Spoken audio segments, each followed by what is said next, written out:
మెంగమెత్తుకు లేదు కానీ మీసాలకు సంపెంగ నూనె రాశాడట వెనుకడికి ఒక ఆయన. ఇప్పుడు కేంద్రం నుంచి వరద సాయం కూడా సరిగ్గా తీసుకురాని చంద్రబాబు జనాలపై మాత్రం 10 రూపాయల వ్యయమయ్యే చెత్త పన్నులు రద్దు చేస్తూ వారి అప్పులన్నీ రద్దు చేసినట్టుగా బిల్డపిస్తున్నారు.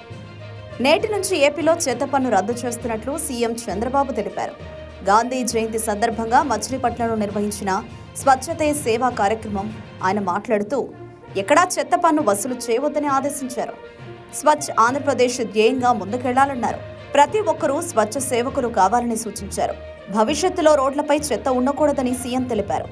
మహాత్మా గాంధీ అహింసా సిద్ధాంతంతో ముందుకెళ్లారు. బానిసత్వం వద్దు, స్వాతంత్ర్యమే ముద్దు అని నినదించారు. 2014 అక్టోబర్ 2న స్వచ్ఛ భారత్కు ప్రధాని మోదీ శ్రీకారం చుట్టారు. దీనికి అందరం ఆయనకు అభినందనలు చెప్పాలి. నీతి ఆయోగ్లో స్వచ్ఛ భారత్పై ఉపసంఘం ఏర్పాటు చేశారు.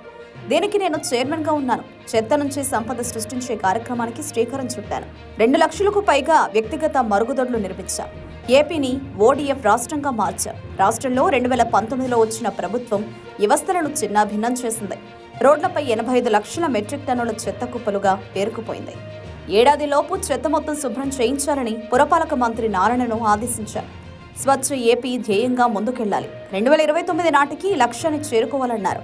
ఇలా జనాలకు హామీనిచ్చిన సూపర్ 6 అమలు చేయకుండా చెత్త పన్ను రద్దు అంటూ కాలయాపన చేస్తూ చంద్రబాబు గారు ఇలా కానిచ్చేస్తున్నారన్నమాట.